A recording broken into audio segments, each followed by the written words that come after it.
पूरे देश में और पूरे विश्व में सरदार वल्लभ भाई पटेल जी की जो 150वीं जयंती है वो सरकार की तरफ से भी और बहुत सारी अनेक संस्थाएं, बहुत सारे एनजीओ, पंचायत स्तर तक भी आज लौह पुरुष सरदार वल्लभ भाई पटेल जी की 150वीं जयंती पर सभी जगह इसी प्रकार के प्रोग्राम हुए हैं। और आज सोनी प्रशासन के द्वारा जो जानकी दास पब्लिक स्कूल से शुरू हो गए और डीएवी पब्लिक स्कूल सेक्टर 15 में तक जो रन फॉर यूनिटी का आयोजन हुआ, अनेक स्कूल के बच्चों ने भाग लिया और बहुत ही भव्य तरीके से साथ सरदार वल्लभ भाई पटेल जी को आज याद किया गया है, श्रद्धांजलि दी गई है और उनका विचार जन जन तक जाए, इस प्रकार का संदेश आज यहाँ पर हुआ है। और सरदार वल्लभ भाई पटेल जी ने जिस प्रकार से इस देश को अनेकता में एकता का संदेश दिया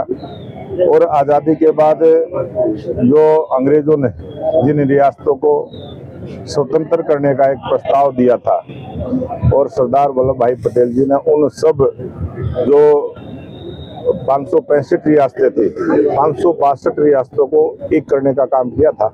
जो 3 रियासतें बची थी जम्मू कश्मीर की, उनको वर्तमान के प्रधानमंत्री नरेंद्र मोदी जी के मार्गदर्शन में और देश के गृह मंत्री अमित शाह जी ने, उस समय के गृह मंत्री सरदार वल्लभ भाई पटेल ने जहां 562 रियासतों को एक करने का काम किया था, अमित शाह जो वर्तमान के गृह मंत्री है, उन्होंने जो बची हुई 3 को पूरा करते हुए एक भारत श्रेष्ठ भारत का जो संकल्प सरदार वल्लभ भाई पटेल जी ने लिया था उसको पूरा किया है। और ये देश एकता के सूत्र में बंधा रहे, इस प्रकार का संदेश आज सभी युवाओं को। सर, बिहार में चुनाव का जो शोर है वो पूरे देश में है, वो गूंज रहा है। बिहार में एनडीए चुनाव लड़ रही है, क्या आपको लगता है क्या रहने वाला है? बिहार की जनता मन बना चुकी है। बिहार की जनता पूरे मन के साथ देश के प्रधानमंत्री नरेंद्र मोदी जी के साथ है, उनकी नीतियों के साथ है, उनका जो विकास का मॉडल है उसके साथ है। और 6 तारीख का 6 नवंबर का इंतजार है लोगों को। जैसे ही चुनावी प्रक्रिया शुरू होगी, एक तरफा वातावरण एनडीए के पक्ष में रहेगा और एक मजबूत सरकार बिहार के अंदर फिर से जो 20 वर्षों से जो सरकार चली है, फिर से सरकार बनने वाली है। राहुल और तेजस्वी की जोड़ी एक बार फिर दिखाई देने लगी है, कुछ दिन के लिए गायब हो गई थी चुनाव प्रचार से, इसको लेकर आपका क्या?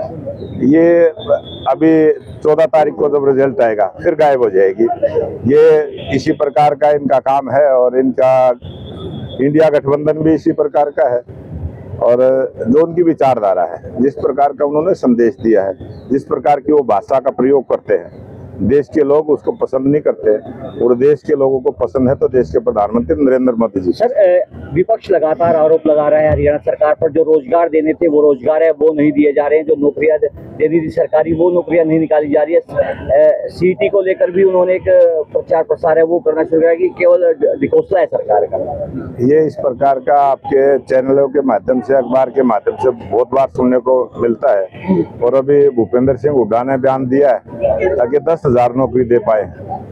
याद करें भूपेंद्र सिंह हुड्डा जब प्रदेश के लोकप्रिय मुख्यमंत्री नायब सिंह सैनी जी ने जब 17 तारीख को शपथ ली थी और 5 बजे ही एक बटन दबाकर 25,000 युवाओं को रोजगार देने का काम किया था।